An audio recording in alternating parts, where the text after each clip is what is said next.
Some men grow older and become calm, clear, almost untouchable.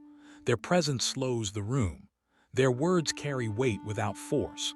And others, walking the same years, harden into something sharp and resentful. Their faces tighten. Their laughter thins. They speak of the world as if it betrayed them personally. This divide is not caused by luck. It is not caused by money, women, status, or intelligence. Seneca believed it is caused by something far more uncomfortable to admit. Time does not make men wise. Time exposes what was already there. The years are not a teacher. They are a mirror, and most men are horrified by what they see reflected back at them. We are told that age naturally brings wisdom, that experience polishes the soul. Seneca called this a lie. He warned that if a man does not actively shape his inner life, age will not refine him. It will corrode him, slowly, quietly, irreversibly. Bitterness, he believed, is not the result of suffering. It is the result of misunderstood suffering, of pain that was never examined, never integrated, never transformed, pain that calcified into grievance. And wisdom is not optimism. It is not softness. It is not blind acceptance. Wisdom is the ruthless discipline of perception, the ability to look at life as it is, not as you wish it were, and remain unbroken. Seneca watched powerful men rot from the inside while exiles achieved serenity. He saw emperors collapse under resentment while slaves cultivated inner freedom. And he reached a conclusion that still unsettles modern men. Life does not ruin you. Your interpretation of it does. And whether you age into wisdom or bitterness depends on a single, brutal question you will either face or spend your life running from. Lucius Annius Seneca was not a monk hiding from the world. He was not a detached philosopher writing from the safety of obscurity. He stood at the very center of power, wealth, danger, and corruption, and he paid dearly for it. Born in ancient Rome, Seneca rose to become one of the most influential thinkers of Stoicism, a tutor to emperors, and eventually the advisor to Nero himself. He experienced exile, political betrayal, near execution, and finally was ordered to take his own life by the very ruler he once guided. Few men have tasted both the heights of power and the closeness of death so intimately. And that is precisely why his words still burn. Seneca was surrounded by men who had everything the world promises: authority, luxury, admiration, and yet were internally hollow. He watched them decay into paranoia, cruelty, and resentment. At the same time, he observed men stripped of status and comfort who somehow remained composed, grounded, and free. This contradiction obsessed him. Stoicism, as Seneca understood it, was not about suppressing emotion or becoming cold. It was about mastering perception, about understanding that events themselves are neutral, but our judgments about them decide whether we are enslaved or liberated. What made Seneca dangerous then, and relevant now, is that he refused to flatter human weakness. He wrote directly to men who complained about life while refusing to examine themselves. He mocked those who blamed fate, women, society, or gods for their misery, while never questioning their own desires. To Seneca, most suffering was self-inflicted, not because men were weak, but because they were undisciplined in thought. He lived in a time of constant instability, assassinations, betrayals, shifting loyalties, and yet he insisted that a man could remain internally unshaken if he learned to govern his inner world. Not control life, control judgment. This idea is uncomfortable in every era, but especially today. Modern men are drowning in stimulation, distraction, and entitlement. They are told that frustration means injustice, that discomfort means oppression, that anger means truth. Seneca would have called this moral laziness. He believed that when men refuse to take responsibility for their inner reactions, they inevitably rot. His writings were not meant to inspire comfort. They were meant to provoke self-confrontation, to force a man to ask why age has made him sharper, angrier, more cynical, rather than calmer, clearer, and stronger. Seneca did not promise happiness, he promised something rarer: inner sovereignty. And it is this exact principle, ignored by most, mastered by few, that determines whether time turns a man into a bitter relic of unmet expectations, or into someone quietly unbreakable. Seneca's central insight is brutal in its simplicity. Bitterness is not caused by what happens to a man, but by the expectations he refuses to release.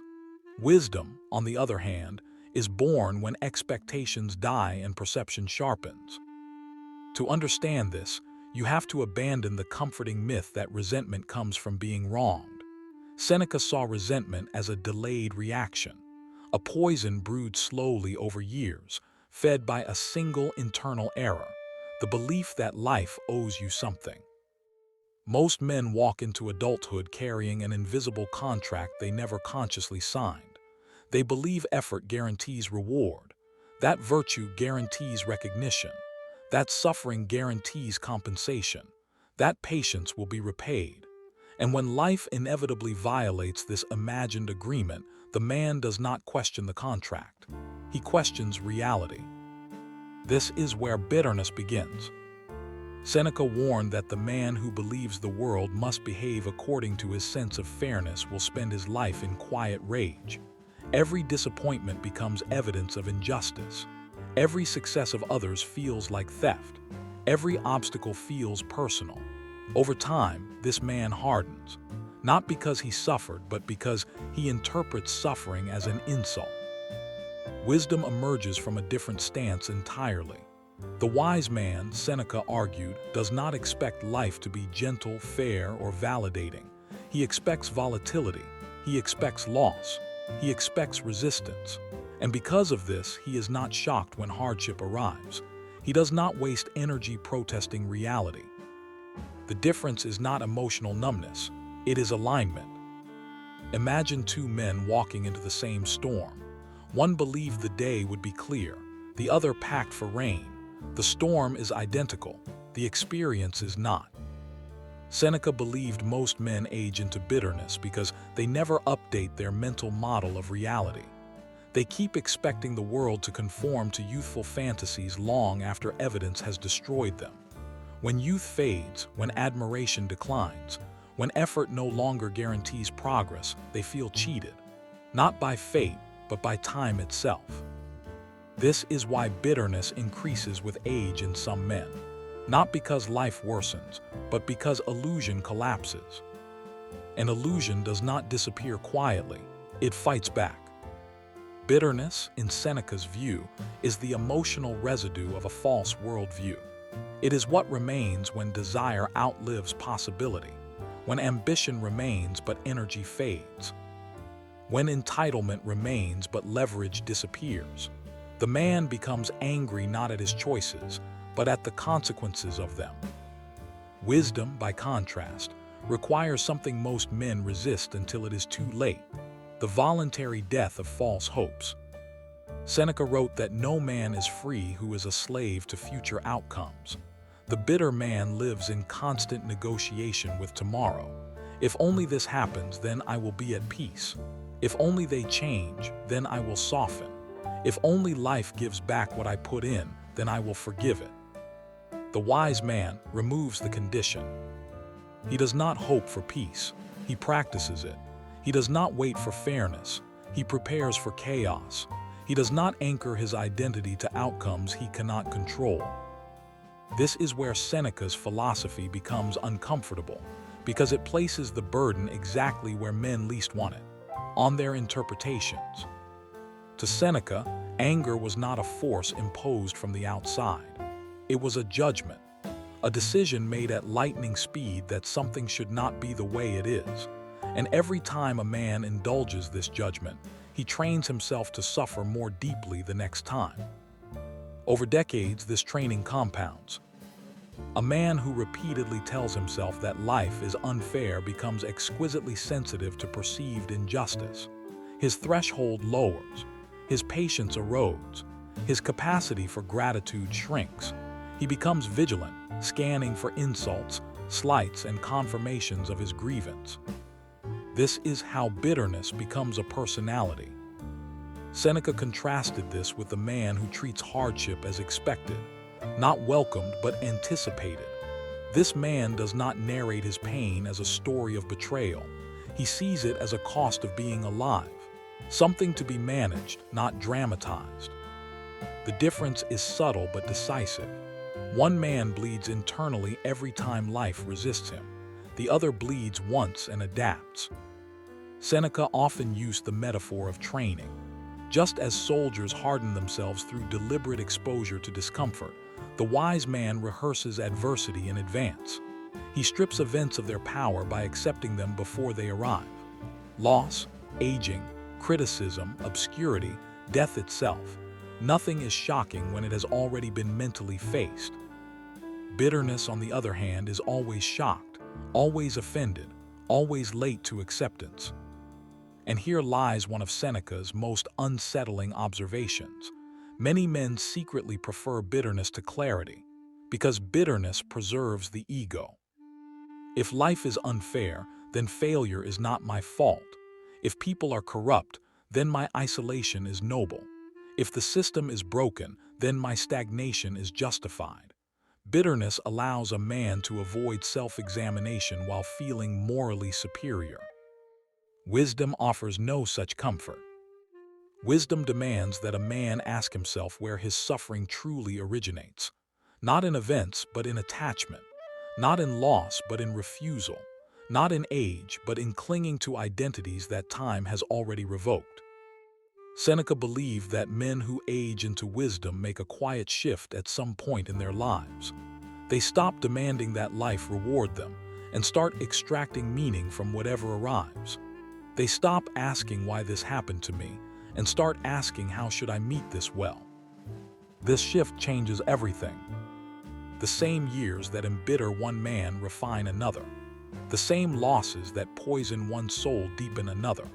The same humiliations that collapse one identity strip another down to what is essential. Time is neutral. It does not teach, it reveals. And what it reveals depends on whether a man has learned the most difficult discipline Seneca ever taught, the discipline of wanting less from the world and more from himself. This is the dividing line, not success, not failure, not pleasure, not pain. Interpretation. And once you understand this, the aging of men around you begins to make terrifying sense. Seneca's warning becomes most visible when you look at modern men in slow motion, not at their highlight reels, but at their emotional posture. The bitterness he described is everywhere now, disguised as sarcasm, irony, detachment, and quiet contempt. It shows up in men who say they are fine but flinch at joy, in men who speak endlessly about how the world is broken, yet feel secretly entitled to its approval. Modern society amplifies this divide because it feeds expectation faster than it builds resilience. From an early age, men are sold narratives. Work hard and you will be rewarded. Be good and you will be chosen. Be patient and life will make sense. These stories are not entirely false, but they are dangerously incomplete. They omit volatility. They omit randomness. They omit the fact that effort and outcome are often unrelated. And when reality fails to match the promise, many men do not adapt. They accuse. This is where Seneca's ideas cut deepest into modern relationships. A bitter man approaches relationships with an invisible ledger. He counts effort. He tracks slights. He remembers every time he felt overlooked.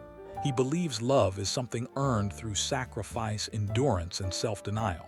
When affection does not arrive on schedule, he feels robbed. When attraction fades, he feels humiliated. When boundaries appear, he interprets them as betrayal. This man does not realize that his bitterness is the very thing pushing others away. Seneca would say he is enslaved not by rejection, but by expectation. He believes connection should compensate him for suffering elsewhere. That intimacy should heal his resentment. That another person should justify his endurance. Wisdom dissolves this illusion. The wise man does not enter relationships to be rescued from himself. He does not see affection as a transaction. He understands that attraction responds to presence, not grievance, to clarity, not complaint, to inner stability, not emotional debt. This is why some men grow calmer and more magnetic with age while others become invisible. It is not physical decline. It is emotional posture. One man becomes harder to disturb. The other becomes easier to offend. Society, too, treats these men differently. Weakness, Seneca warned, does not make you virtuous. It makes you vulnerable. A man who broadcasts resentment advertises instability.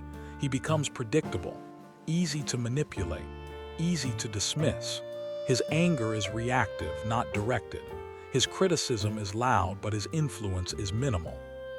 The wise man, by contrast, moves quietly. He does not waste energy condemning the system. He studies it. He adapts to it without becoming it. He understands that moral outrage without self-mastery is just noise. Modern culture rewards emotional expression but punishes emotional responsibility. Men are encouraged to vent endlessly, to narrate their pain publicly, to identify with their wounds. Seneca would have seen this as a trap, not because pain should be hidden, but because identity should never be built around grievance. A man who defines himself by what hurt him remains forever tethered to it. Personal growth in the modern age is often marketed as comfort, healing without discipline, acceptance without accountability. Seneca rejected this entirely. He believed that ignoring suffering does not free you from it. It deepens it. Suppressed discomfort mutates into cynicism. Avoided self-examination becomes chronic dissatisfaction. The bitter man is often praised for being realistic.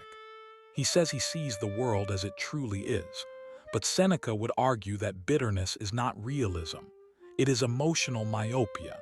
It focuses obsessively on what is missing, unfair, or broken, while ignoring what remains within one's control. The wise man's realism is colder and more liberating. He accepts that life will not organize itself around his happiness. He stops demanding that it do so. And in doing so, he gains a strange freedom. He is no longer negotiating with the future. He is acting in the present. This difference plays out brutally in how men respond to aging itself. The bitter man sees aging as theft, of attention, of desirability, of relevance. He measures himself against younger men and feels replaced. He resents a culture that no longer centers him. His identity was built on external validation, and when it erodes, he panics. The wise man anticipated this erosion decades earlier. He invested inward. He cultivated judgment, composure, and perspective. As surface advantages fade, his leverage remains. He does not compete with youth. He transcends it. This is why some older men become mentors, while others become cautionary tales. Fear is another fault line.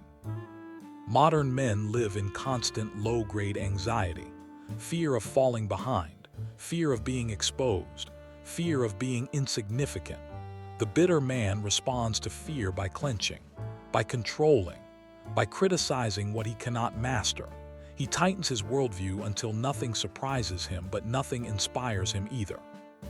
The wise man loosens his grip. He understands that fear cannot be eliminated through control, only through familiarity. He does not wait for certainty. He acts with incomplete information. He accepts vulnerability as the price of vitality. Seneca believed that men become bitter because they mistake emotional comfort for safety. They avoid discomfort, confrontation, and risk, believing this will preserve peace.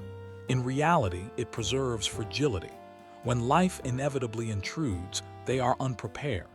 And unprepared men resent reality for doing what it always does. Wisdom prepares in advance. This preparation is not optimism. It is psychological armor, the capacity to absorb disappointment without internal collapse, to receive criticism without identity crisis, to lose without self-loathing. In modern society, where comparison is constant and validation is algorithmic, this capacity is rare. and rarity creates power. Men who age into wisdom stop needing to be seen. Ironically, they become more visible. Men who age into bitterness demand recognition. Ironically, they disappear. Seneca's lesson is not about becoming emotionless. It is about becoming unentitled, about removing the silent demand that life justify itself to you. When this demand dies, bitterness loses its fuel. The modern world will not slow down. It will not become fairer. It will not reward patience by default. Men who wait for these changes will rot in resentment. Men who adapt will grow clearer, sharper, and harder to destabilize. This is the real application of Seneca's philosophy today. Not in quoting Stoic lines, but in refusing to outsource your inner state to circumstances you do not control. The world does not decide whether you age into wisdom or bitterness. You do. Seneca did not believe wisdom emerged accidentally. He believed it was forged through repeated, conscious choices, often small, often uncomfortable, always internal. These are not motivational slogans. They are warnings. Violating them does not bring immediate punishment. It brings slow corrosion. The first lesson is this: never demand that life explain itself to you. The moment you ask why this happened to me, you step into a courtroom where reality will never be found guilty. Life does not defend its decisions. It continues. Men who require explanations before they accept events will remain permanently outraged. Acceptance must come first. Meaning can come later. The second lesson is to kill entitlement early, or it will mature into bitterness. Entitlement is the belief that effort guarantees outcome, that virtue guarantees reward, that patience guarantees recognition. None of these are laws. They are preferences. Treating them as guarantees is how men turn disappointment into grievance. Do your work without negotiating for applause. Endure without expecting compensation. The world notices strength long after it ignores complaints. Another rule is to discipline interpretation before you attempt to discipline emotion. Anger, envy, resentment, these are not primary forces. They are downstream reactions. You cannot outwork them by willpower alone. You must interrogate the judgment that created them. Ask what assumption you made that reality violated. Remove the assumption and the emotion weakens. Never romanticize suffering. Pain does not ennoble by default. It only hardens if left unexamined. Men who wear their suffering as proof of virtue rot faster than men who treat pain as raw material. Extract the lesson or the cost compounds. Suffering that teaches nothing becomes bitterness. Do not confuse self-expression with self-mastery. Speaking your pain does not resolve it. Venting without reflection rehearses helplessness. Expression should be followed by examination, and examination by adjustment. Otherwise, you are not healing. You are training resentment. Refuse to build identity around grievance. The moment your story becomes about what was taken from you, you give permanent residence to the past. Identity must be built around what you are becoming, not what wounded you. Men who anchor themselves to injury stay psychologically young while their bodies age. Another discipline Seneca insisted upon is voluntary discomfort. Comfort without contrast erodes resilience. A man who never chooses difficulty will be shattered by unavoidable hardship. Practice exposure. Deny yourself occasionally. Train your nervous system to remain steady without guarantees. This is not punishment. It is inoculation. Guard your expectations like liabilities. Every expectation is a silent demand placed on the future. The more you carry, the heavier your disappointment becomes. Expect effort. Expect uncertainty. Expect resistance. Everything beyond that is surplus and should be treated as a gift, not a debt owed to you. Do not outsource peace to outcomes. Peace that depends on success, approval, or control is temporary by definition. Build peace on conduct, on knowing you responded well, regardless of result. This is the only form of dignity time cannot erode. Learn to observe your thoughts as events, not commands. Seneca believed the untrained mind obeys every internal impulse as if it were truth. The trained mind pauses. It creates distance. Not every thought deserves belief. Not every emotion deserves obedience. This distance is where wisdom lives. Never let age catch you mentally unprepared. Aging is not sudden. Decline announces itself quietly. Energy shifts. Priorities change. Social dynamics evolve. Men who refuse to anticipate these shifts feel betrayed when they arrive.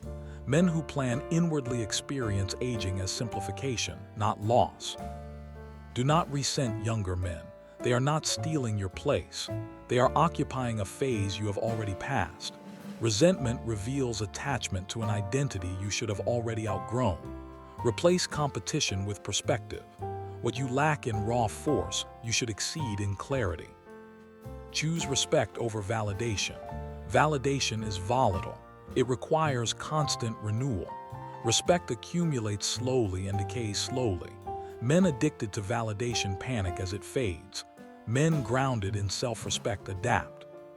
Finally, remember Seneca's most unforgiving rule. Whatever you refuse to accept will dominate you. You can resist reality, but you will do so at the cost of your inner stability. Acceptance is not surrender. It is strategic alignment. Once aligned, action becomes precise instead of emotional. These lessons are not comforting. They are stabilizing. Men who live by them do not become passive. They become unshakable.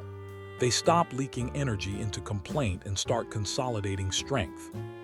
This is how wisdom is built, not in moments of inspiration, but in daily refusal to let bitterness explain your life.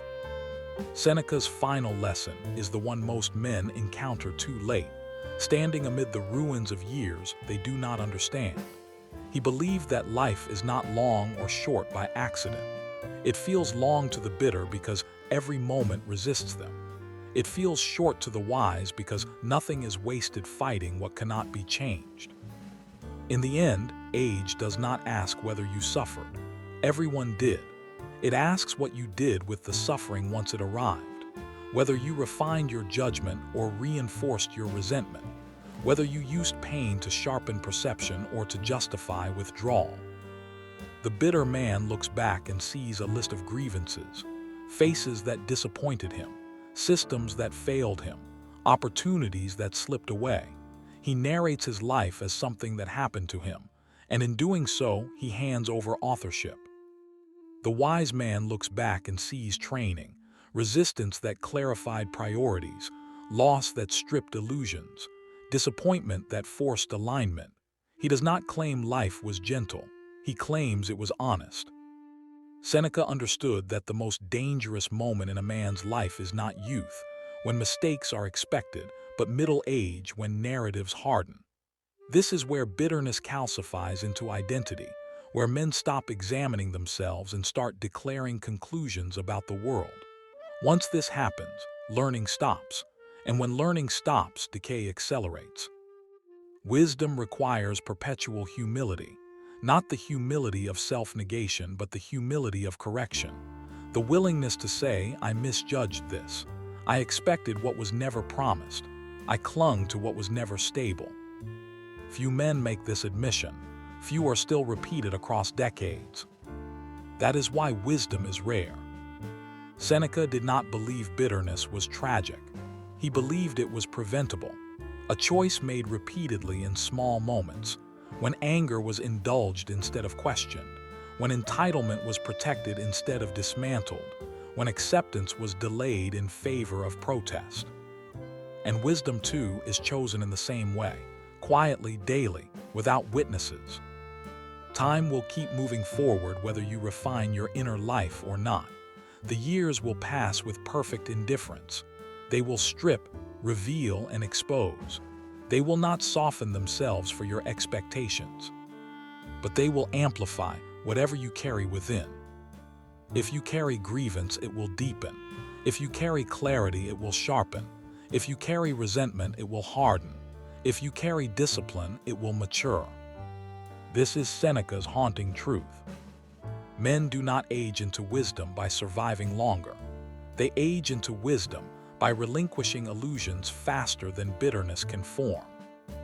And if you refuse this work, if you keep demanding that life become fair before you become calm, then time will not be your teacher. It will be your witness,